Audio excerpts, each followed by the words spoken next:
Bismillah, alhamdulillah, wassalatu wassalamu ala rasulillah, wa alihi wa sahbihi wa man wala. Jazakumullah khairan, ibu-ibu, bapak-bapak yang telah lanjutkan kembali acara kita hari ini. Ya, setelah insya Allah kita akan memasuki sesi yang kedua, insya Allah. Ya, insya Allah akan memasuki sesi kedua. Sebelumnya mungkin sedikit sedikit rangkuman dari tadi. Mungkin Ustadz kita ini telah terutama ya menjelaskan lebih panjang lebar mengenai materialisme. Ya. Memang dibanding di yang ketiga itu memang materialisme adalah sesuatu yang paling menusuk ke kehidupan kita sehari-hari. Ya, jadi sangat penting sekali. Jadi tadi juga disampaikan peranan keluarga ya, dan itu dia ya challenge-nya modernisasi ini adalah peran keluarga. Islam sangat meninggikan peran keluarga ya, sangat penting dan di peradaban yang lain mungkin atau pemikiran yang lain justru peranan keluarga itu terpisah ya. Jadi itulah makanya penting sekali kita kembali ke ajaran Islam yang meningkatkan peran keluarga untuk menjadikan benteng ya. Kita tidak bisa melawannya luas, kita harus mulai dari dalam, dari diri sendiri kemudian keluarga, insya Allah. Tapi tentunya untuk itu tadi juga disampaikan bahwa kita juga mesti mengupgrade diri kita ya, mengupgrade diri kita. Jadi meningkatkan pengetahuan kita. Kemudian bekerja sama antara suami dan istri itu juga penting, ya, bukan tugas istri saja. Ini adalah tugas bersama, kewajiban bersama. Jadi harus saling bekerja sama untuk memberikan pendidikan yang terbaik. Ya, tentunya seperti tadi mungkin imply oleh Mbak Yuli ini itu tidak straightforward ya. Tidak ada di dunia ini yang straightforward. Tentu ada challenge, ya, tentu ada challenge-nya.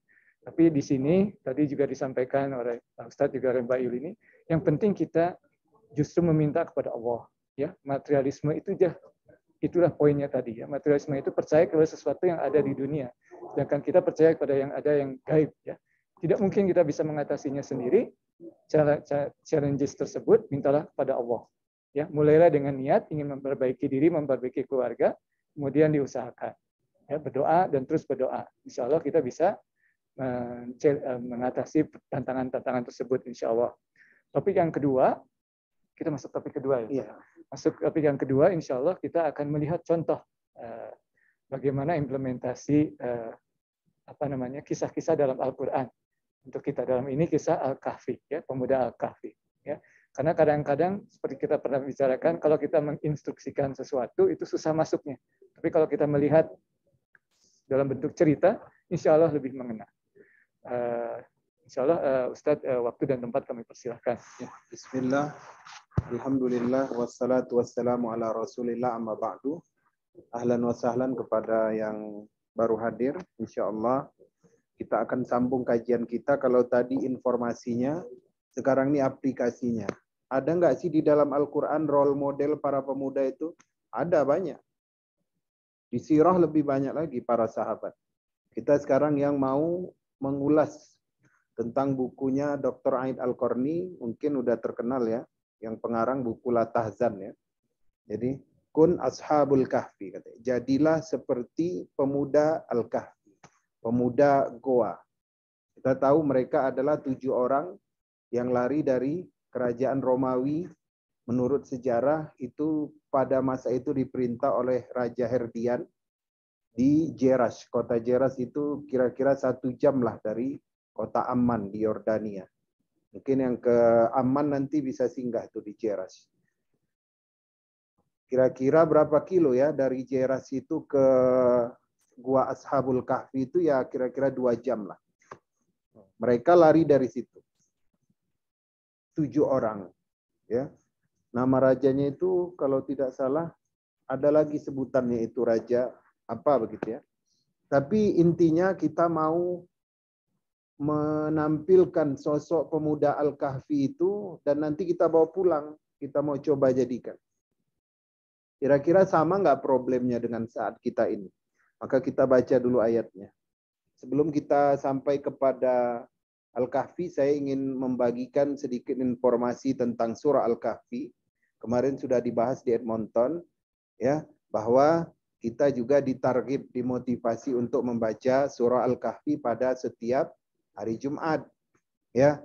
Mangkara as-suratul kahfi, barang siapa yang membaca surah Al-Kahfi, maka dia diberikan cahaya di antara dua Jumat. Antara Jumat yang satu dengan Jumat yang ke depan itu dia diberikan cahaya. Maksudnya dia diberikan petunjuk. Jadi di bawah kakinya itu ada lampu. Ya, kalau kita keluar dari sinema itu kan ada lampunya. Kita bisa keluar. Bagaimana kita mau bercahaya di antara dua Jumat kalau kita tidak pernah baca Al-Kahfi? Kemudian man hafiza min awali suratul kahfi, barang siapa yang hafal 10 ayat pertama dari surah Al-Kahfi, maka dia akan dibebaskan dari fitnah ad-dajjal. Jadi karena dari ayat 1 sampai ayat ke-10 itu murni ketauhidan, pengharapan hanya kepada Allah, yang menyelamatkan hidup hanya kepada Allah. Jadi kalau kita sudah menguasai 10 ayat surah Al-Kahfi, kita akan terbebas. Allah pasti dia akan tidak tertipu dengan Dajjal, karena fitnah Dajjal dahsyat. Ya, dia turun pada masa saat kering kerontang, langit tidak menurunkan hujan, bumi tidak mengeluarkan tumbuhan. Dia turun gunung, dia bisa ubah jadi roti.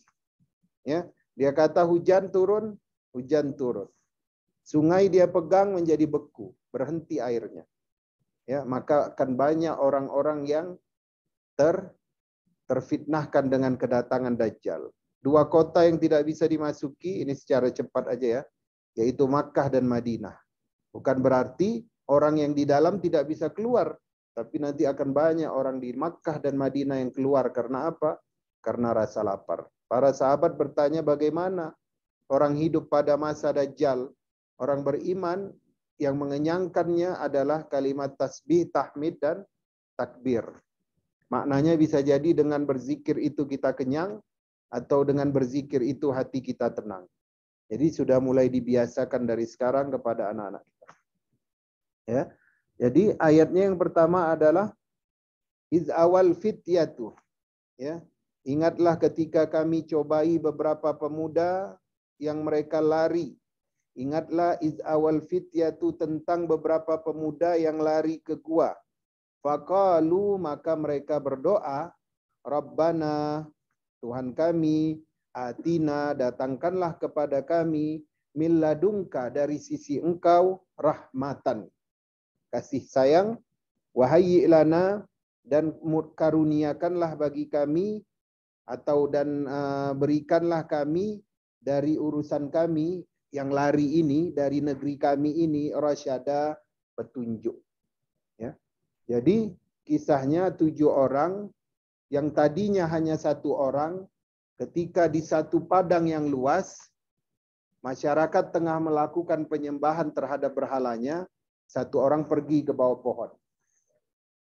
Nampak sama temannya yang lain, akhirnya 7 orang di bawah pohon, mereka bersepakat untuk meninggalkan kampung, meninggalkan orang tua, meninggalkan fasilitas, ya, untuk menyelamatkan keimanan mereka. Jadi mereka ini adalah orang yang beriman dengan ajarannya Isa alaihissalam. Ya, akhirnya apa? Kenapa cerita ini itu disampaikan dan dijadikan tempatnya itu menjadi nama surat? Karena apa? Karena kisah mereka ini unik. Kisah mereka ini unik. Dan ini sebenarnya gambarannya seperti sekarang ini loh. Gambaran zaman modern. Kenapa? Yang pertama, mereka itu anak para pejabat teras istana. Tentunya mereka mempunyai kehidupan yang VIP. Makanan, pakaian, ya, kendaraan, dilengkapi oleh istana. Ya, istilahnya tinggal main game online doang lah. Tinggal main laptop doang lah kalau anak-anak sekarang. Ya, tinggal nge-mall doang gitu dah. Ya, kenapa? Nggak perlu lagi mereka harus susah payah meninggalkan kampungnya, lari dari kejaran pasukan istana, nyawa terancam, bersembunyi dari rumah ke rumah. Ngapain mereka melakukan itu? Ini yang dahsyat itu. Kenapa? Karena mereka lari untuk menyelamatkan akidah mereka kepada Allah Subhanahu wa taala. Kira-kira kalau di zaman sekarang ini anak kita punya fasilitas banyak, ya, punya diberikan diberikan dia fasilitas mobil, diberikan dia kamar yang loft, ada semua di situ, ada PS-nya, ada TV besarnya, ada internetnya. Kira-kira kalau kita ajak dia, yuk nak, kita jadi volunteer, ada banjir di Malang. Ya, sesekali kamu harus kerja juga sosial. Ini nanti kau latih kepada anak-anakmu. Nah, ini jadi amal untuk kamu. Juga untuk menundukkan hati kita yang tinggi. Mungkin selama ini ibu terlalu memberikan kamu fasilitas yang banyak. Sehingga engkau pikir kita ini hanya hidup di dunia. Ya kan? Kira-kira mau nggak dia? Akan banyak alasannya. I'm busy, kata. Itu aja jawaban di sini ya. Pernah saya datang ke rumah orang, saya disuruh khatib Jumat, saya bilang sama anaknya, tolong dong temanin saya. Kan nggak mungkin ibumu yang temanin. Dua anaknya dia bilang, I'm busy. I'm busy. Cukup ringkas ya. Tapi istilahnya nyenak ke hati gitu ya. Karena itu tadi. Ya, karena fasilitas dan lain macam sebagainya. Ini ada 7 pemuda yang fityah. Ya, pemuda-pemuda yang hidupnya senang. Apa yang dia mikirin? Menyelamatkan keyakinannya terhadap Allah. Kalau untuk kehidupan dia sudah selesai. Tapi apa? Karena orientasinya adalah akhirat. Kita enak sekarang di dunia. Dapat fasilitas istana. Ya. Tapi nanti akan nelongso, sengsara di akhirat sana. Dan kita pernah belajar tentang syariatnya para nabi dari kalangan Bani Israel. Ya. Dan Allah itu adalah Tuhan yang esa, bukan yang disembah oleh kaum kita ini. Ya. Dan kita nggak punya kekuatan. Kita ini masih 7 pemuda. Raja dan pasukannya itu adalah orang-orang yang bengis. Baik kita lari. Ya. Nah, baik kita lari. Kalau kita kita dudukkan kepada anak kita, kisah ini sebenarnya bisa membantu. Karena apa? Karena Allah tidak hanya menceritakan 7 pemuda itu, tetapi Allah menceritakan apa saja yang mereka alami. Ya. Di hadis-hadis Nabi. Cuman yang kita ingin kaji adalah doanya. Ya. Ketika mereka sudah berlari itu, mereka berkata, Rabbana atina min ladunka rahmah. Tuhan kami datangkanlah dari sisi engkau itu rahmat. Karena apa? Karena mereka ini tidak terbiasa bersusah. Karena mereka tidak biasa susah. Selama ini mereka fasilitas lengkap. Ini mau lari dari orang tua. Ya. Tempat lari pun nggak tahu lagi. Dan keputusan ini berbahaya karena raja membenci orang yang tidak beragama, menyembah berhala atau menyembah raja. Ini bahaya. Tapi mereka putuskan. Ya. Pernahkah kita berpikir bagaimana pemuda tadi yang hidup dengan bergelimang harta, kemudian mereka yakin kepada Allah, kemudian mereka mengambil suatu jalan kesusahan, ya. Tapi mereka tidak minta sama manusia loh. Misalkan saya datang, saya nggak booking hotel. Ya, kadang-kadang lupa juga saya minta, ya Allah mudahkanlah urusan hamba di Kanada. Kadang sombong. Sudah banyak kenalan di BC. Pasti nanti nginap di sini. Pasti nanti nginap di sini. Ya, paling saya doanya, ya Allah mudahkanlah perjalanan hamba. Ini yang dahsyat itu.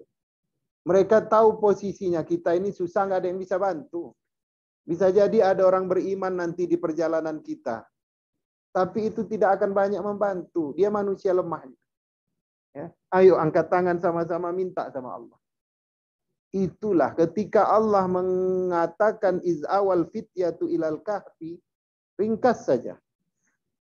Ya, ketika kami contohkan kepada pemuda itu, orang-orang yang pemuda tadi kepada gua, lari mereka kepada gua tadi, langsung kalimat pertama yang mereka mintakan harapannya adalah Allah Subhanahu wa taala. Itu ujian orang beriman yang pertama. Kepada siapa dia sandarkan hatinya. Anak-anak kita ini kalau dia sudah kembali, ya, kita tarik dia kepada Allah, ya. Kemudian dia mengikuti kepada jalan Allah, ya.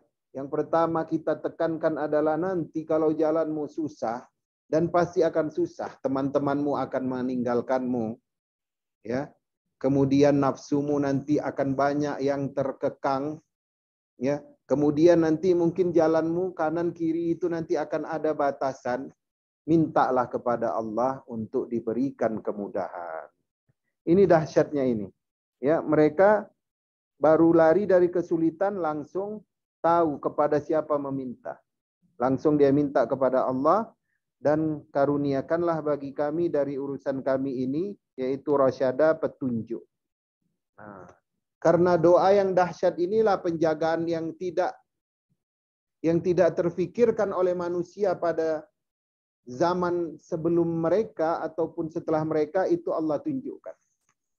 Ibaratnya seperti Nabi Yunus lah, karena pujian, ketauhidan, pujian dan taubat dikeluarkan dari ikan paus.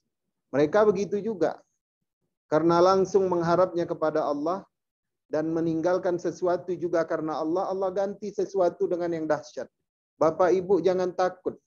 Ketika anak kita mulai rajin salat, ketika anak kita mulai meninggalkan hal-hal yang bisa menghalangi karirnya, diajak minum wine dia nggak mau lagi. Ya, kemudian atasannya menganggap oh ini dia tidak prospek untuk jadi pimpinan. Ya, nggak usah sedih. Karena Allah akan ganti dengan yang lebih indah dan yang lebih mulia daripada jabatan tersebut. Ya kan? Kan begitu. Allah kasih ini, tidur kalian selama 309 tahun. Pernah nggak terfikir sama raja? Itu akibat doa tadi. Akibat doa dan keberanian dalam mengikuti jalan Allah. Kalau ada satu kampung, misalkan 20 orang aja yang beriman, ataupun 20 orang aja yang pemberani, itu belum tentu bisa mengubah keadaan suatu kaum, merubah keadaan kampungnya. Ya, dan belum tentu juga 20 orang itu mau berdakwah. Dan belum tentu juga yang 20 orang itu mau meninggalkan fasilitas yang ada di kampung itu, lari keluar. Maka Allah ceritakan, dan ini sesuatu yang dahsyat menurut Allah. Maka diceritakan kepada kita. Bisa enggak orang tua zaman modern membuat anak-anaknya seperti pemuda Al-Kahfi? Bisa enggak kira-kira? Bisa. Mereka aja bisa. Tentu orang tuanya enggak beriman. Ini kita beriman. 1 kali 24 jam. Rahmat Allah itu datang ke kepala kita ketika kita bersujud. Mustahil Allah enggak kabulkan doa kita. Ini 7 orang ayahnya enggak ada yang beriman. Mereka belajar dari gurunya sendiri. Apalagi kita ikut pengajian, datang pengajian, bersedekah, ya, entah bangun pesantren, entah dia wakaf Quran, macam-macam amal kita. Enggak mungkin Allah enggak jawab doa kita. Walaupun kita hidup di negara yang mayoritas itu sudah berpikiran bebas. Cuman kitanya mau enggak? Ya. Ini kita bedanya adalah ayahnya beriman, ya, anaknya pun masih bisa dicapai, ya. Misalkan seperti besi yang berkarat aja lah. Masih ada pondasi ketauhidan dalam hatinya itu. Cuman tinggal kita bantu mengikis karat itu. Kita lanjutkan, ya. Allah berikan sesuatu yang dahsyat balasan bagi mereka, diistirahatkan mereka selama 309 tahun. Kemudian dikatakan di dalam ayat ke-13, nahnu naqussu 'alaika naba'ahum bil haqq. Kami menceritakan kisah ini kepadamu ya Muhammad, ya, dengan benar, yaitu beruntun, kemudian tidak ada penambahan dan tidak ada pengurangan. Ditekankan oleh Allah lagi, innahum fityatun amanu bi rabbihim. Mereka adalah para pemuda yang beriman dengan Rabb mereka, wazidnahum huda. Karena keimanan itu menyebabkan mereka ditambahkan petunjuk. Ya. Ini poinnya, karena keimanan, karena keinginan mereka untuk maju selangkah kepada Allah, maka Allah tambahkan beberapa langkah. Misalkan begini, kalau dalam kehidupan kita, ya, anak ini mungkin dia ada sholat, mungkin enggak. Kita pada suatu hari kita mengatakan kepada dia, ayo dong kita ke masjid, ya, sholatnya bentar aja. Misalkan sholatnya 3 menit. Nah, setelah itu nanti mama bawa kamu jalan entah kemana gitu ya. Makan, minum. Tentu dia semangat kan? Dia semangat. Karena apa? Karena nanti setelah makan, mungkin emaknya mau bawa ke mall membelikan sesuatu ya. Bagi pemuda yang belum punya penghasilan, mungkin dia mau. Ikutlah dia. Ketika dia melangkahkan kakinya ke masjid itu, ya, itu sebenarnya Allah tengah menambahkan petunjuk bagi dirinya. Walaupun niatnya dunia. Jadi bapak-bapak, ibu-ibu carilah kesempatan di mana anak-anak itu bisa kita rangkul. Ya. Mungkin yang di sini anak-anaknya alhamdulillah orang-orang yang taat. Amin. Yang untuk yang di luar, ya yang di barat mungkin di Eropa, ketika mereka mempunyai waktu untuk dibawa kepada Allah, itu sebenarnya kita tengah memberikan Allah itu sebenarnya kita membuka kesempatan bahwasanya Allah itu tengah memberikan petunjuk kepada anak kita. Siapa tahu ya, dia 3 menit 5 menit ke masjid ya, akan terbuka petunjuk yang lain dari jalan yang lain, bukan dari jalan orang tua. Itulah maksud ayat ini. Kita selangkah maju kepada Allah. Kalau anaknya lalai, tentulah harus ada yang mengajaknya. Harus ada yang memotivasinya. Ayo nggak apa, nanti pulang dari masjid kita makan besar. Ke restoran mana gitu. Nggak apa. Kalau memang itu yang bisa mengajaknya. Kan nggak mungkin dipukul dia. Ayo sholat. Kan nggak bisa di sini. Dilaporkan kita ke polisi kan. Nggak bisa. Ayo, anakku. Kita masjid bentar. Ya ikut aja cara orang sholat. Nah, nanti habis itu kita makan kemana gitu. Itu dia menuju ke masjid itu Allah sedang akan menyiapkan petunjuk-petunjuk baru gitulah. Jangan kita ngalah. Jangan kita putus asa. Dia udah nggak mau ke masjid. Dia sudah berpikiran dengan lingkungannya sendiri. Terus kita lepas dia gitu aja tanpa usaha. Nah, itu namanya kita tidak membukakan bagi dia petunjuk Allah Subhanahu wa taala. Ya. Maka inilah kesempatan ya daripada ayat ini. Kemudian pada ayat ke-14 ya. Warabatna ala qulubihim. Dan kami ikatkan atas hati mereka pemuda-pemuda yang lari dari kampungnya meninggalkan fasilitas tadi.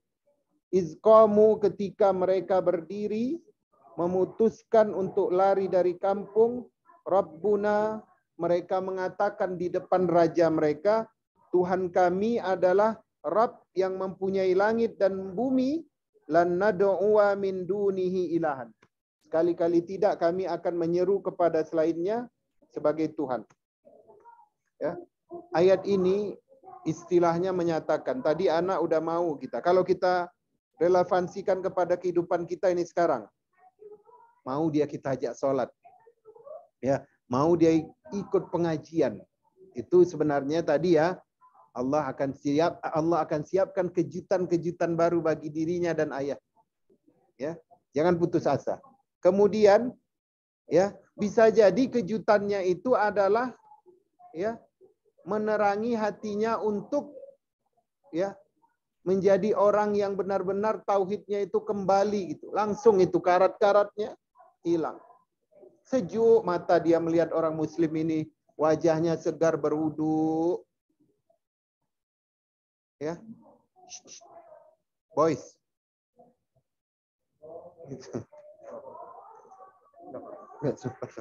Ya, sejuk mata dia melihat orang berwudu. Kemudian orang gerakannya sama. Allahu Akbar. Mungkin dulu kecil-kecil diajarin. Cuman dia kelupaan.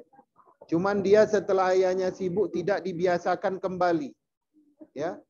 Maka inilah yang perlu kita biasakan tadi ya. Jadi dari ayat ini jadilah pemuda Kahfi ini. Enggak konsen juga gitu. Anak-anak yang agak jadilah kita Ya. Tentang Al-Kahfi ini, Bu. Tolong perhatian yang kemari lagi. Ketika seseorang mengatakan, ya, di dalam bukunya, jadilah pemuda Kahfi, ini memang jalannya tidak mudah. Tetapi Allah itu kasih loh petunjuk dari ayat ke ayat, ya, bahwasanya yang mulai itu adalah harus ada yang memulai. Misalkan selama ini anak-anak kita sudah terprogram dengan liberalisme, produk-produk barat, dugem, pacaran, segala macam. Itu memang karena apa? Karena kesunyian ajakan, karena sepinya qudwah, contoh, ya. Mungkin juga orang tua tidak membiasakan anak untuk bergabung dengan lingkungan yang Islami kan, seperti masjid, kemudian sebangsa, seagama, itu yang hilang dari mereka. Tapi ingatlah bahwasanya kita mempunyai kelebihan yang tidak dimiliki oleh para pemuda Al-Kahfi, yaitu kita orang beriman. Kita salat, kita beramal ibadah. Ya, ketika kita salat, kita bersujud, maka ribuan rahmat Allah itu datang. Ya, ya ayyuhallazina amanu la taqnutu mir rahmatillah. Wahai orang-orang yang beriman, janganlah kalian berputus asa dari rahmat Allah. Ya. Untuk itu, kalau kita mau kaji secara inilah ya, secara apa yang menjadi masalah kita itu tadi memang. Ya, kuncinya tadi adalah membiasakan anak dengan masjid. Usahakanlah kalau weekend itu bawa dia ke masjid. Lagi musim dingin kan? Musim dingin kan nggak kemana-mana. Jadi kalau musim panas sesekali bisalah hari Minggu aja atau hari Jumat malam. Lagi musim dingin dia pun nggak ada kegiatan Sabtu Minggu. Ayo, lagi kecil-kecil, ya kan? Saya lihat itu ya orang-orang Mediterranean itu kecil-kecil dibawanya anak ke masjid. Padahal kalau di Jakarta, karena kita nggak terbiasa di Indonesia itu. Di Indonesia kalau anak kecil dibawa orang tua ke masjid, malah orang tuanya dimusuhi. Ya. Dan itu terbalik ketika kita berada di Barat. Kita lihat orang-orang tua membawa anak-anaknya ke masjid. Nah, jadi itulah yang selama ini mungkin kita miss ya. Yang kedua, ya, yang kita pelajari dari pemuda Al-Kahfi ini adalah bahwasanya tidak semua petunjuk itu datang daripada sumbangsi orang tua. Gurunya nggak ada. Bilang sama guru.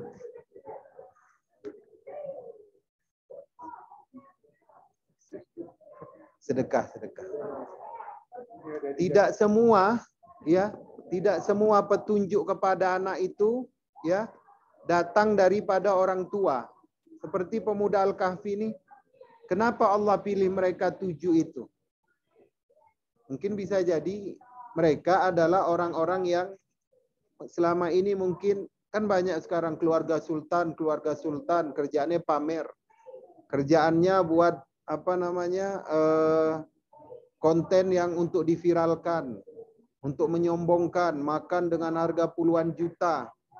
Mungkin ini pemuda-pemuda ini dulunya adalah orang yang suka perhatian sama rakyat-rakyat miskin, suka menolong rakyat miskin walaupun mereka orang kaya.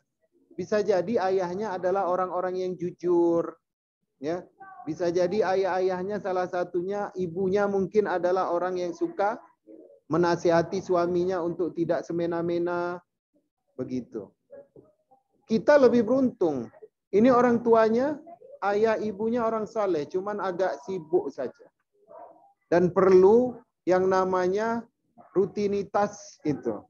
Misalkan hari Minggu kita udah sepakat sama istri, ya, anak-anak masih kecil, masih gampang diajak.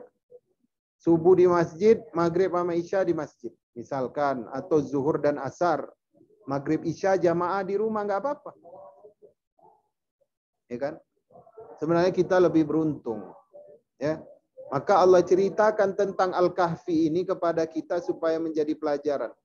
Bahwasanya pemuda itulah tonggak kemajuan umat. Ada cerita ini tentang Khalifah Abdul Malik bin Marwan. Abdul Malik bin Marwan, seorang khalifah daripada dinasti Abbasiyah, ketika meninggal, itu meninggalkan kalau tidak salah ya 400.000 dinar emas. Kalikanlah. 1 dinar itu 4,25 gram. 400.000 dinar. Berapa itu uangnya kira-kira? Ya hampir 80 M gitulah ya. Kita contohkan 80 M. Jadi masing-masing anak itu mendapat harta warisan. Itu baru emas. Belum lagi tanah, belum lagi kudanya. Ya. Nah, kemudian ada seorang khalifah yang bernama Umar bin Abdul Aziz. Pada saat dia meninggal, dia hanya meninggalkan kira-kira beberapa dirham yang itu kalau dirupiahkan seingat saya itu 700 ribuan. Anak banyak, istri 4. Anak kalau nggak salah itu 20-an lebih. 20 orang lebih anaknya. Ini si Umar bin Abdul Aziz. Maka ketika Umar bin Abdul Aziz meninggal, dia ini kan khalifah, tentu iparnya adalah para pengusaha. Kata salah satu iparnya mengatakan, wahai Umar bin Abdul Aziz,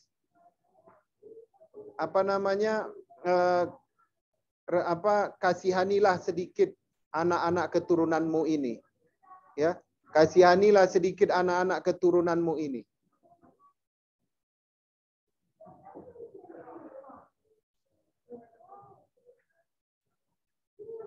Kasihanilah sedikit anak keturunanmu ini. Masa sebanyak ini anakmu cuman kau tinggalkan 700.000. Ya. Apa katanya kepada iparnya tadi? Ya, sesungguhnya gini katanya. Sebelumnya dia bilang, kau tinggalkan saja, kau wasiatkan saja mereka kepadaku sehingga nanti aku akan membantu mereka. Ya, kata iparnya. Kata Umar bin Abdul Aziz, sesungguhnya aku sudah meninggalkan mereka, aku sudah menitipkan mereka kepada yang memberikanmu harta. Yaitu Allah Subhanahu wa taala kan. Dan engkau cukuplah ya menyiapkan jawaban-jawaban tentang pertanggungjawaban hartamu kelak di hadapan Allah. Ya, tentang pertanggungjawaban hartamu kelak di hadapan Allah. Kemudian beberapa puluh tahun setelah itu dinasti Umayyah itu digulingkan oleh dinasti Abbasiyah. Kemudian anak keturunan Abdul Malik bin Marwan itu dikejar-kejar. Ya, bahkan setelah habis harta mereka dipoya-poyakan untuk melarikan diri dari satu negeri ke negeri yang lain sampai ke Maroko, ya, ada yang menjadi gelandangan. Yang ditinggalkan 400.000 dinar itu tadi, emas tadi. Ya, ada yang jadi gelandangan, ada yang menjadi buronan politik. Sementara anak-anak Umar bin Abdul Aziz yang tadi cuma ditinggalkan 700 dinar saja, ya, 700.000 saja tadi, dirhamnya itu kira-kira kalau dirupiahkan, itu pada zaman itu, pada zaman anak-anak Umar, pada zaman anak Abdul Malik bin Marwan itu menjadi gelandangan, mereka itu menjadi pembayar zakat terbesar di zamannya. Berarti pengusaha sukses terbesar. Ya. Konsepnya apa? Konsepnya adalah ketika dia, konsepnya konsep Abu Bakar. Abu Bakar itu ketika ditanya oleh Rasulullah, ketika datang berita bahwasanya pasukan Romawi akan menyerang Madinah, maka Rasulullah mengatakan kita dulu yang akan menyerang mereka. Pada saat itu Madinah lagi masa paceklik. Kata Rasulullah, penduduk Madinah sabar. Makan sekali sehari karena kita mau diserang. Harta yang ada untuk mempersiapkan pasukan. Datanglah Umar bin Khattab. Katanya begini, kali ini Abu Bakar tidak akan bisa mengalahkan infak saya, sedekah saya. Datang dia bawa 50% hartanya.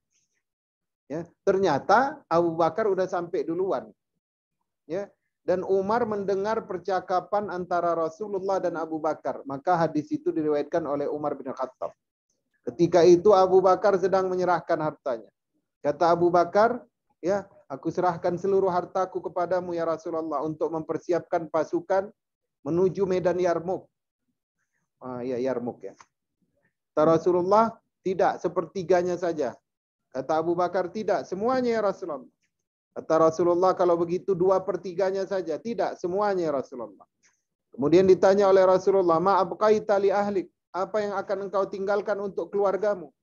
Aku meninggalkan Allah dan Rasulnya. Umar bin Khattab yang di belakang tadi mau mengalahkan amalan Abu Bakar yang sering berlomba mereka ini dalam beribadah. Ya, terkejut. Masya Allah, hebat. Kalau kita masukkan ke dalam zaman modern sekarang, kira-kira yang dilakukan Abu Bakar itu bisa nggak kita terapkan sekarang? Rasa-rasanya sulit ya. Tapi sebenarnya itu masuk di akal. Ternyata kalau kita kaji di belakangnya, itu Abu Bakar itu dia tidak memfokuskan anak itu ditinggalkan harta. Model Umar bin Abdul Aziz nanti yang mencontoh Abu Bakar tadi. Dia meninggalkan ilmu. Asma udah banyak sertifikatnya. Sertifikat menganyam, sertifikat buat makanan. Apalagi kalau di zaman di Kanada ini kan semuanya butuh sertifikat kan. Ada yang ngambil 6 bulan, ada yang ngambil 8 bulan, ada yang ngambil setahun. Nggak apa. Biayai mereka untuk mempunyai ilmu. Ya. Abdurrahman bin Abu Bakar yang masih lajang itu dia punya keahlian dalam beternak, keahlian dalam menggembala. Ya, dalam menciptakan keju dari susu.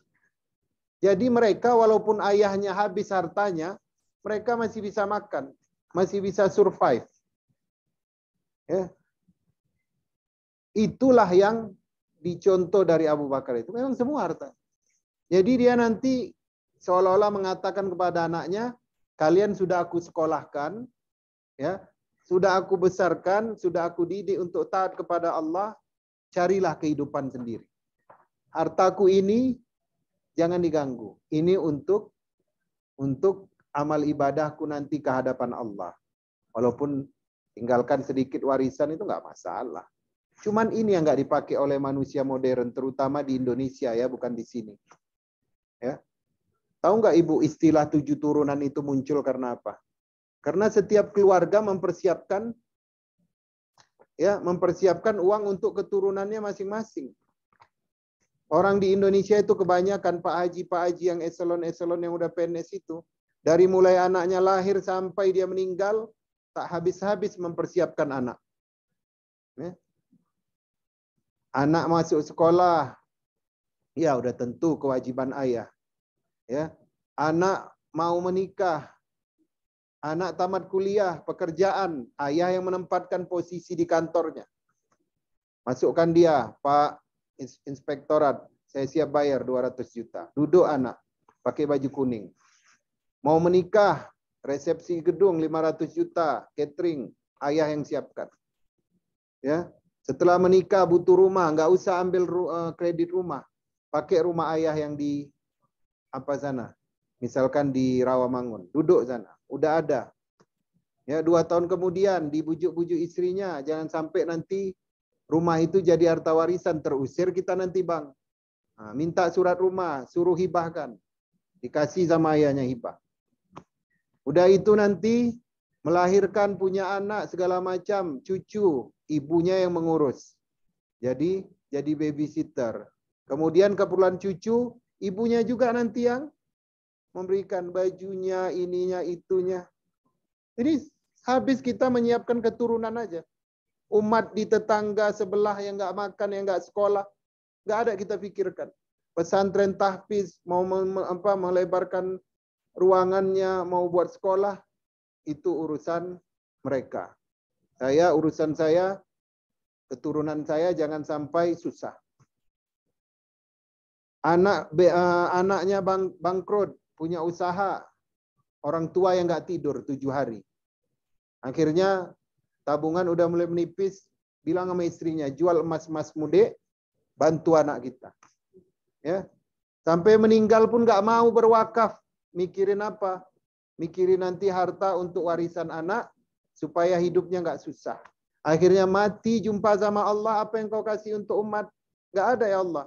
Kemana semua hartamu? Untuk anak ya Allah.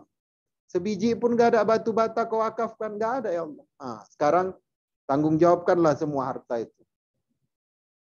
Beda, coba pakai konsep Abu Bakar ini. Paling tidaklah se ekstrim Abu Bakar. Ya, udah tinggalkan. Ini 4 rumah, 4 anak, udah nanti bagi kalian lah dengan syariat Islam.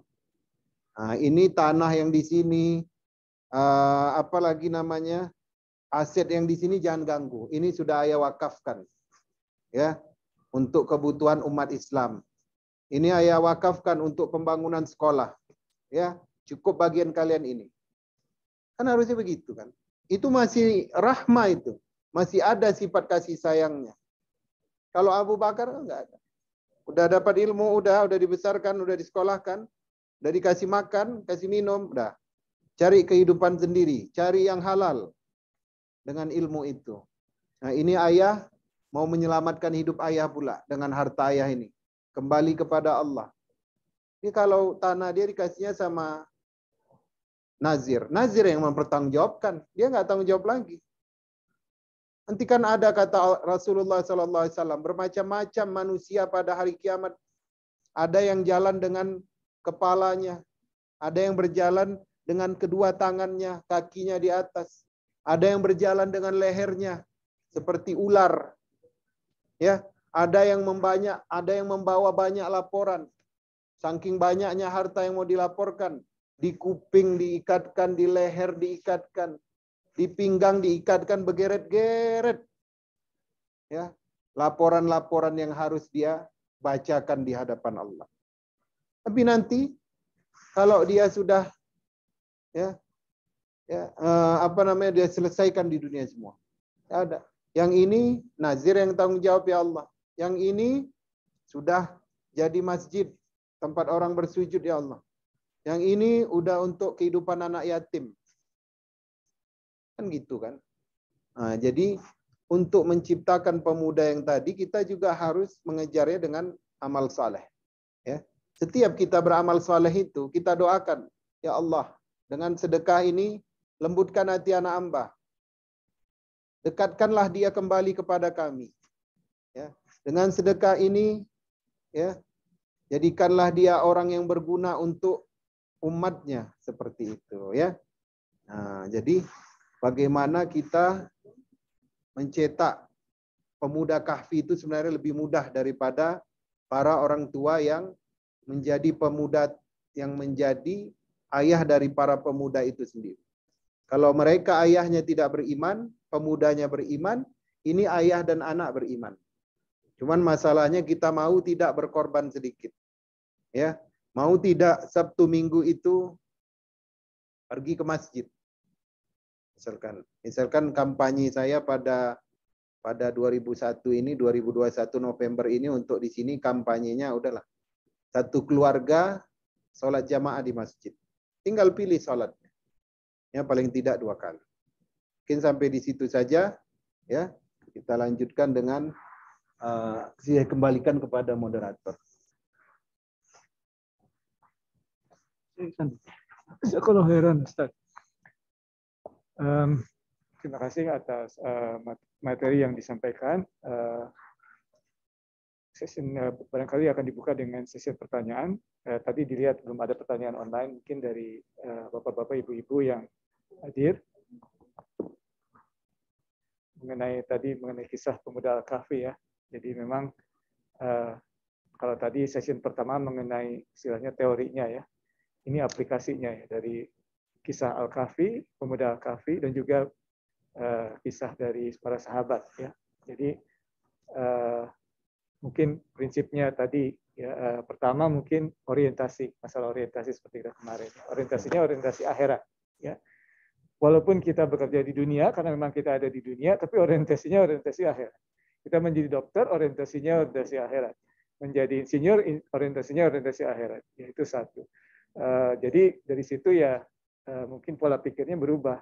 Karena kita hidup tidak hanya di dunia ini. Kalau yang paham materialistis tadi, hidupnya hanya di dunia.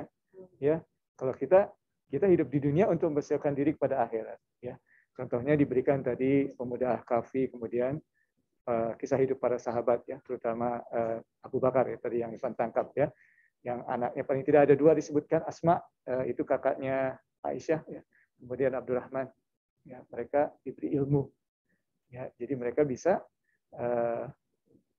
hidup menjaga hidupnya sendiri ya.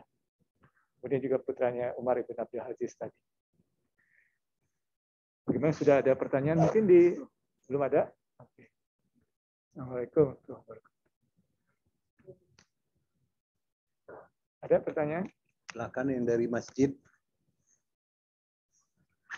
Bapak-bapak mungkin tadi ibu-ibu sudah berdua bertanya. Penting juga tadi disampaikan ya dari pertanyaan Mbak Linda, kemudian Mbak Yulini ya. Klarifikasi itu penting juga ya, karena memang kita di sini waktunya terbatas, jadi harus menyampaikan materinya. Tapi kalau misalnya ada yang kurang jelas, apakah katakanlah maksudnya apa dari Ustaz, ya, penting diklarifikasi. Ini salah satunya keuntungan kita bisa face to face ya. Kalau kita mendengarkan YouTube, mendengarkan satu pendapat, kita tidak bisa klarifikasi. Tapi kalau sekarang kita bisa face to face. Jadi silakan ibu-ibu, bapak-bapak kalau ada pertanyaan, klarifikasi atau komentar, silakan kesempatannya. Tadi itu konsep yang tentang fisik-fisiknya, kalau dipikir-pikir itu mungkin tradisi juga ya. Ada pengaruh tradisi, kalau ada orang tua yang sampai benar-benar merasa bertanggung jawab untuk menanggung sampai cucu, itu mungkin ada tradisi yang kuat dari culture ya.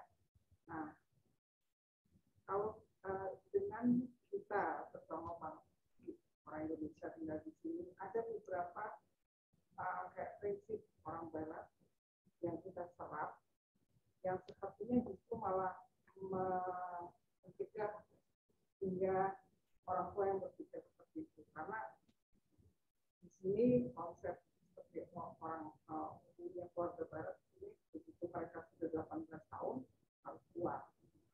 Tapi saya sendiri sebagai orang tua tidak akan melakukan tetap, kalau mereka belum menikah, mereka akan tinggal bersama-sama. Kecuali kalau memang mereka mampu dan mau menentukan nanti keputusan saya mau keluar dulu. Jadi ada hal positif sepertinya dengan tinggal di sini. Walaupun masih di moderasi lah istilahnya, dengan konsep mempertimbangkan nilai-nilai Islami. Benar, Pak. Menurut saya tidak terjadi di sini ya. Di Indonesia saja yang 7 turunan, ya benar. Tapi mungkin juga nggak otomatis seperti itu. Nah, itu istilah saja. Tapi tidaklah. Enggaklah kaya-kaya kali orang Indonesia itu. Yang 7 turunan itu hanya 1-2 orang aja ya, yang punya Sampurna, yang punya Jarum itu ya kan. Saya tadi hanya meminjam istilah. Dan kadang-kadang itu kita lihat latar belakangnya ya. Mungkin manifestasinya 7 turunan. Tetapi mungkin poinnya tadi merasa diri yang menentukan gitu loh. Islam sendiri kan nggak mengharuskan seperti itu. Tuh, jadi ya manifestasinya seperti itu, tapi karena merasa tidak menggantungkan kepada Allah. Jadi terlalu banyak usahanya. Padahal kita diminta untuk balance antara kepada Allah dan juga usahanya. Manifestasinya memang bisa jadi berbentuk. Mungkin sekarang sudah tidak ada lagi yang 7 turunan. Tapi manifestasinya mungkin jadi bentuk yang lain, tetapi dasarnya tetap saya merasa diri sebagai Ar-Razzaq yang harus memberikan rezeki kepada anak-anak itu. Seperti itu. Jadi mungkin betul. Muasalnya itu seperti ini. Asalnya itu adalah ya dari orang tua juga yang terlalu menikmati dunia, kemudian lupa kepada asal daripada kehidupan itu. Apakah dunia ini untuk dinikmati sendiri? Misalkan gini, dia pintar, cerdas, kemudian dapat jabatan yang bagus, kerja di perusahaan asing. Kira-kira kesempatan itu kalau Allah kasih sama petani, itu bisa terjadi nggak? Misalnya Allah pilih dari sebuah desa di pedalaman Maluku sana, orang yang menggantikan posisi Bapak Ibu. Kira-kira sanggup nggak Allah? Bisa kan? Tapi kenapa yang dipilih itu adalah Pak Irfan, kemudian Pak Edi? Tentu pilihan itu kan ada sesuatu yang spesial dari diri kita. Dan itu sebenarnya bisa Allah kasih kepada orang lain. Maka kelebihan kita itu juga harus bermanfaat untuk orang lain. Allah memilih saya mempunyai harta ini supaya saya menjadi pemurah. Ya, karena kepintaran ini, jabatan ini, gaji ini bisa saja Allah kasih kepada orang lain dan saya di posisi orang lain itu. Jadi petani, jadi kerja bengkel, begitu kan? Nah, maka di Indonesia itu, ya konteksnya orang Indonesia, kebanyakan karena dia sudah merasa kepintaran dan kepandaiannya dalam mengumpulkan pundi-pundi dunia, itu disebabkan karena kecerdasannya dan karena apa? Karena kepintarannya, karena ketekunannya. Dan itu diceritakan di dalam surah Al-Kahfi tentang debat dua orang pemuda, yang satu dia diberikan tentang dua orang pemuda yang mempunyai kebun. Yang satu dia mengatakan kebun ini kemudian panennya, buah-buahannya itu hasil ketekunan dan kepintaran saya. Sedangkan yang satu lagi mengatakan tidak, kebun saya ini buah-buahannya itu karena karunia Allah. Ya. Dan bisa Allah ambil kapan saja. Nah, itu dua pemahaman yang sering terjadi pada kehidupan manusia setiap hari. Kadang-kadang dia merasa ya kepintarannya ini karena ketekunannya dulu belajar. Sehingga dia dapat apa yang dia cita-citakan, dia gajinya besar. Akhirnya dia nggak mau berbagi kan. Dia hanya menyiapkan untuk keturunan.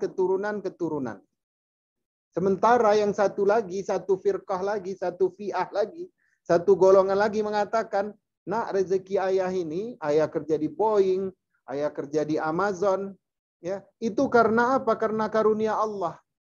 Mungkin dari tangan ayah inilah ya rezeki Allah itu mengalir kepada orang-orang miskin. Paham nggak? Ya, paham posisinya ya. Jadi akibat persepsi yang salah tentang rezeki tadi, ya, maka rezeki itu tertahan di keturunan kita aja. Itu di Mesir, gaji guru besar Al-Azhar itu murah. Ya, $300 lah, $400 bulanan. Ketika mereka ditempatkan ke Teluk, gajinya naik beberapa kali lipat, fasilitasnya naik. Ya, ketika kita datang ke rumahnya waktu dia ngajar di kampus di provinsi, rumahnya biasa.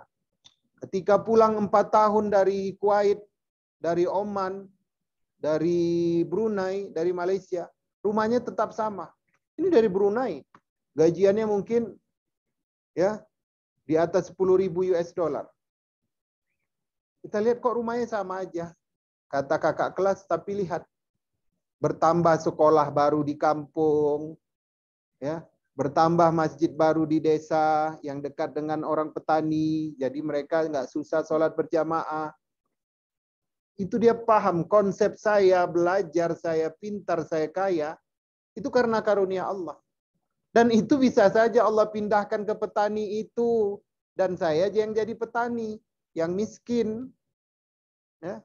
Tapi kenapa Allah pilih saya? Yaitu mungkin bentuk husnuzannya Allah. Bentuk kepercayaan Allah kepada saya bahwa harta itu akan menyebar ketika di tangan saya. Itu kan pahamannya. Itulah yang tidak dipahami oleh orang-orang di kita, yang ketika dia diberikan kepintaran karena ketekunan dan kerajinan saya, maka ini keberuntungan bagi anak keturunan saya. Nah, itu. Jadi dibolak-balik ya. Seperti itu Ibu ya. Nah, konsepnya tadi pakai Abu Bakar aja. Tapi kalau Abu Bakar terlalu ekstrim, ya, boleh kan kita disuruh juga meninggalkan warisan untuk anak kita kan. Maka ada surah An-Nisa, 1/2, 1/3, 1/4, 1/5, ya, 1/2, 1/3, 1/4, 1/6, 1/8, 2/3. Dijelaskan. Nah, tapi jangan sampai ya karunia Allah itu hanya dinikmati oleh kita dan keluarga kita saja. intinya di sini. Gitu. Ada pertanyaan lagi? Kita masih banyak waktu, tapi kalau ini bisa sambil nanti pertanyaan lain. Sangat menarik ya. Jadi kalau tidak salah yang pernah mendengar Ustadz ya, dalam Al-Quran sendiri perintahnya anfikum mimma rozaqnakum ya. Jadi bukan mimma amwalikum. Jadi bukan berinfaklah dari hartamu, tapi berinfaklah dari yang kami beri kepadamu. Jadi dari pertama juga bukan punya kita gitu. Atau dalam salah satu surat Al-Zina fi amwalihim haqqu lisairi wal mahrum ya. Jadi dari harta kita itu ada bagian dari orang-orang yang miskin dan deprived ya. Jadi konsepnya seperti itu tadi. Bentuknya mungkin sudah tidak 7 turunan lagi, tetapi merasa ini punya saya dan hasil kerja keras saya, itulah yang ada. Bahkan di sini gitu loh, manifestasi ini punya saya, ini hasil kerja keras saya. Padahal pikir banyak yang kerja keras, banyak yang kerja keras bahkan lebih keras dari saya, tapi tidak dapat harta yang sama seperti saya. Jadi sebetulnya ada tanggung jawab gitu loh. Jadi tidak materialistis. Ini tambah ini harus ini. Tapi seperti network gitu loh. Kadang-kadang ada yang kerjanya lebih berat, tapi tidak ini. Berarti kita harus melihat ada tanggung jawab saya gitu loh di situ. Demikian. Ada pertanyaan lain? Ya. Ada yang bertanya lagi? Silahkan. Ya. Banyak teman-teman saya tuh orang tuanya di sini kemarin buat anak saya 1, 2. Karena saya punya mobil. Enggak, belum. Kalau saya punya pendirian, kamu ya sendiri. Sampai di situ aja kita cuma kasih pendidikan. Iya benar. Itulah macam-macam orientasi orang tua ketika menghibahkan pada masa hidup. Yang pertama, dia nggak percaya anak, takut berkelahi. Berarti ada yang salah dalam ketika dia mendidik anak, menunjukkan bahwasanya dia lalai. Yang kedua, dia menghibahkan karena apa? Karena harta warisan yang lain akan banyak. Nanti ketika dia wasiatkan, kan ahli waris nggak boleh terima wasiat. Jadi dia hibahkan dulu yang kontrakan 20 pintu, nanti sisa 20 pintu. Misalkan dia punya anak 4. Yang 20 pintu, dia bagi 5 satu orang. Selesai, hibah. Setelah meninggal, sisa 20 lagi, itu kalian bagi-bagi lagi 5. Jadi harta itu bertumpuk di situ aja. Apa bedanya kita sama orang kafir? Yang nggak berzakat, ya, yang punya jarum, yang punya sempurna, hartanya numpuk itu di Swiss, di mana? Puluhan triliun. Ya, yang disebar di Jakarta itu per hari cuman 1 T. Itu yang diperebutkan manusia setiap hari di Jakarta itu. Dari Bogor, dari Depok, dari Bekasi. Per bulan itu misalkan yang disebar mereka 10 triliun. Selebihnya yang 1000-an triliun disimpannya di bank-bank di seluruh dunia. Hartanya banyak juga tidak menjamin dia mendapat petunjuk Allah, sama seperti Abu Lahab. Ya kan? Abu Lahab banyak harta tapi hartanya malah tidak bermanfaat untuk dirinya. Padahal Nabi di sampingnya. Ka'bah itu jirannya, tetangganya. Tapi ya, berapa banyak orang penguasa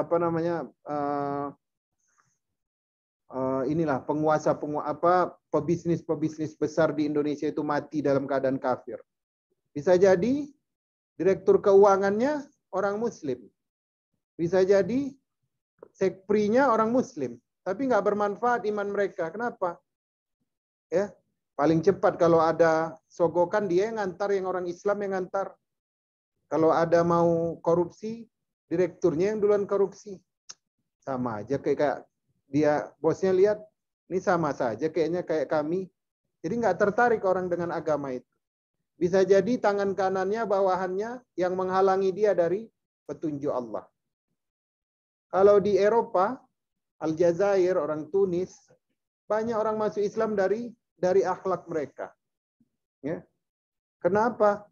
Karena orang bule itu heran, kok bisa kamu masih menjaga diri dari perzinahan, dari minuman keras, dari suap menyuap. Oh, kami dilarang dalam agama kami begini. Akhirnya dia penasaran. Bolehlah aku belajar Islam 1 tahun 2 tahun masuk Islam, dapat petunjuk, dapat yang memberikan petunjuk yang jalan mendapatkan petunjuk, dia mendapatkan pahala yang besar. Sementara di kita orang-orang sibuk memperkaya diri sendiri, datang ke bank, itu orang kafir misalkan, datang ke bank. Kira-kira bisa nggak turunkan dana pinjaman saya 1T? Bisa Pak. Nanti Bapak kasih ke kamu 200 M. Siap Pak.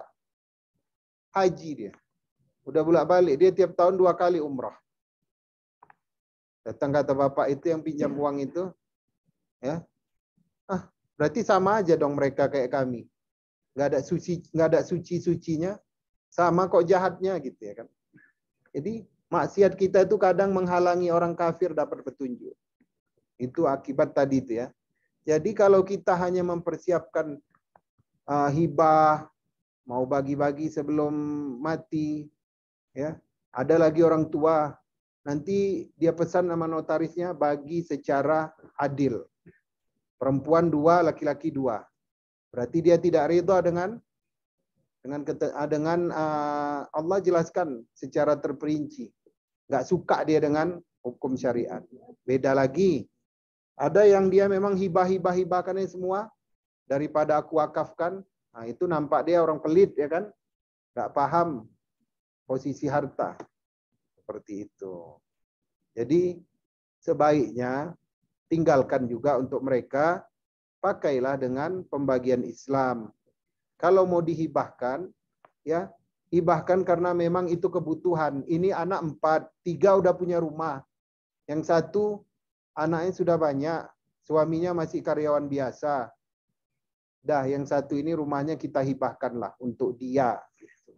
Selebihnya nanti kalian yang 3 ambil dari harta warisan. Begitu. Nah, hibah itu dibolehkan karena mungkin keadaan kita tidak sama. Ya, seperti itu. Ini ada pertanyaan dari Kafi tentang pemuda Kafi yang tadi Pak Ustadz sampaikan. Bagaimana relasinya dengan kehidupan saat ini? Ulang lagi dari awal kita. Iya makanya tadi saya jelaskan bisa ditonton di sana dan dijelaskan. Nggak apa ya, karena masih ada waktunya ya. Jadi relasinya dengan pemuda masa kini, bahwasanya mereka tidak seberuntung anak-anak kita yang sekarang. Anak-anak kita yang sekarang lahir dari seorang perempuan muslimah. Ya, walaupun lalai tapi dia masih beriman kepada Allah. Bulan Ramadan ibu-ibu masih puasa. Mungkin malam pun masih bersujud. Anak Ashabul Kahfi, dia tidak beriman orang tuanya. Ya. Kalau kita dua jalannya. Ayah beriman, anak beriman. Ibu bersujud, doanya diijabah oleh Allah. Doa orang tua tidak akan terdinding dari jawaban Allah Subhanahu wa taala. Banyak doakan dia. Pemuda Al-Kahfi itu Allah contohkan di dalam Al-Qur'an, saya rasa dan saya pikir itu lebih cocok untuk manusia zaman modern. Karena kalau disandingkan dengan sahabat, jauh. Karena para sahabat itu anak-anaknya terbiasa dalam kesusahan. Kebanyakan sahabat kan memang dari kalangan lemah. Walaupun banyak di antara mereka yang entrepreneur sukses. Seperti Abu Bakar, Umar, Utsman. Ya, kemudian siapa namanya? Abu Darda. Kan banyak ya. Tapi tidak seperti Al-Kahfi ini. Mereka pemuda yang mempunyai harta. Sama dengan anak-anak kita sekarang. Fasilitasnya alhamdulillah tercukupi. Ya. Maka bagaimana Al-Qur'an itu menjelaskan tentang keteguhan mereka meninggalkan kemewahan, menempuh jalan kesulitan hanya mengharapkan rahmat Allah, kemudian mereka berdoa. Ya, relevansinya dengan pemuda zaman sekarang, bahwasanya mereka sama-sama kaya, tetapi mereka mendapatkan, ya, anak sekarang itu lebih beruntung karena kita orang beriman. Ya, seperti itu. Tapi memang anak-anak yang spesial seperti ini itu udah dijamin surga ya, dan membawa surga ke orang tuanya. Kalau kita bayangkan orang tuanya bagaimana, mungkin kita lebih lebih mengerti. Ada orang tua yang datang, tetangganya, gimana anakmu? Aduh, lasa, dia suka pecicilan, belajarnya malas, ya kan? Tidak mendapatkan prestasi di kelas. Itu kalau datang ke orang tua yang anaknya masih sehat, segar bugar. Coba datang ke orang tua yang anaknya baru meninggal. Anakku itu, dia adalah anak yang paling baik, ya kan, yang pernah aku lihat. Tidak pernah menyakiti hati ibunya. Mungkin dulu lasa juga. Seperti itu. Jadi beda-beda keadaannya memang. Betul. Ya mungkin kalau dari sisi surat Al-Kahfi ya, Allah memerintahkan atau dari Rasulullah SAW meminta kita untuk membaca setiap minggu itu karena relevansinya, dimensinya ya. Mereka berada di persimpangan dua pola pikir yang berbeda, masa mereka. Dan sekarang kita bukan cuma persimpangan lagi, kalau kita sudah banyak sekali. Ya, dan bagaimana kita membentengi diri kita, yaitu tadi membaca surah Al-Kahfi supaya kita disinari dari satu Jumat ke satu Jumat. Jadi kalau kita merasa bingung dari hari ke hari, coba tanya, membaca surat Al-Kahfi tidak? Iya, kalau betul. Kita tidak membaca, ya bagaimana ada yang menerangi gitu di jalan. Yang cuma 2 aja seperti itu, apalagi ini banyak gitu loh yang membingungkan. Ya. Kalau kita minta terangi, ya mungkin membaca, tanya diri kita sendiri. Ya. Karena relevansinya itu lengkap di Al-Kahfi itu kan banyak kisah ya. Mulai dari kisah 7 pemuda, kemudian 2 pemuda tadi, yang satu mengatakan dia pintar, dia kaya, yang satu tidak. Ini adalah dari Allah. Itu kan memang kejadian sehari-hari. Memang terjadi pada kehidupan nyata. Kemudian tentang Nabi Khidir, Nabi Musa, dan Yusha bin Nun menuntut ilmu. Kemudian layar dunia. Yang dilihat oleh Musa, layar dunia. Sedangkan Khidir, Allah singkapkan sedikit layar dunia, sehingga terlihatlah tirainya Allah Subhanahu wa Ta'ala. Ya kan? Kemudian di Yusa'nya adalah ketekunan dalam menuntut ilmu. Sampai ikan hidup, ikan mati hidup, ikan yang sudah mati hidup melompat dari keranjang. Ngambil jalannya ke pantai, ke lautan, dia nggak peduli. Karena dia betul-betul fokus menuntut ilmu. Kemudian masuk Zulkarnain, penguasa yang murah hati, suka menolong, tidak menzalimi orang. Kemudian masuk ke cerita Nabi Adam. Sampai, jadi banyak kisah. Jadi kalau dibaca dari Jumat ke Jumat, niscaya kita akan mendapati solusi dari setiap masalah yang kita jumpai di minggu itu. Ya, itulah maka kita dimotivasi untuk membaca itu. Mungkin sampai di sini dulu Pak ya. Ya. Ditutup dengan doa. Ya. Silakan Pak. Marilah sama-sama kita beristighfar dulu 3 kali. Astaghfirullahalazim, astaghfirullahalazim, astaghfirullahalazim. Bismillahirrahmanirrahim. Alhamdulillahirabbil alamin. Hamdan na'imin, hamdan syakirin, hamdan yuafi ni'amahu wa yukafi'u mazidah. Ya Rabbana lakal hamdu kama yanbaghi li jalali wajhikal karimi wa azimi sultanik. Allahumma salli ala sayyidina Muhammad wa ala ali sayyidina Muhammad. Allahumma inna nas'aluka salamatan fid dini wa afiyatan fil jasad wa ziyadatan fil ilmi wa barakatan fil rizki wa taubatan qabla al maut wa rahmatan indal maut wa maghfiratan ba'dal maut. Allahumma hawin alaina fi sakaratil maut wan najata minan nari wal afwa indal hisab. Rabbana zalamna anfusana wa illam taghfir lana wa tarhamna lanakunanna minal khasirin. Ya Allah, jagalah akidah dan ketauhidan anak-anak muda kami. Ya Allah, bimbinglah para pemuda kami. Ya Allah, bangkitkanlah umat ini dari anak-anak kami. Ya Allah, bimbinglah anak-anak kami untuk selalu menjadi orang yang, ya Allah, jadikanlah anak-anak kami menjadi ahli Al-Quran. Orang-orang yang menghafal Al-Quran. Orang-orang yang menguasai Al-Quran. Orang-orang yang menghidupkan syariat Al-Quran di dalam dirinya masing-masing. Jadikanlah mereka orang-orang yang memperjuangkan hukum Al-Quran. Ya Allah, jadikanlah anak keturunan kami, anak keturunan yang saleh dan salehah, bermanfaat untuk umat, dan menjadi penopang bagi peradaban Islam yang cemerlang, yang tiada kekafiran setelahnya. Rabbana hablana min azwajina wa dzurriyyatina qurrata a'yun waj'alna lil muttaqina imama. Allahumma barik lana fi auladina wa dzurriyyatina وأزواجنا ولا تضرهم ووفقهم على طاعتك وارزقنا برهم ربنا هب لنا من أزواجنا وذرياتنا قرة أعين وجعلنا للمتقين إماما ربنا آتنا من لدنك رحمة وهيئ لنا من أمرنا رشدا سبحانك لا علم لنا إلا ما علمتنا إنك أنت العليم الحكيم وتب علينا إنك أنت التواب الرحيم والحمد لله رب العالمين. Lebih dan kurangnya mohon maaf. Wassalamualaikum warahmatullahi wabarakatuh. Waalaikumsalam.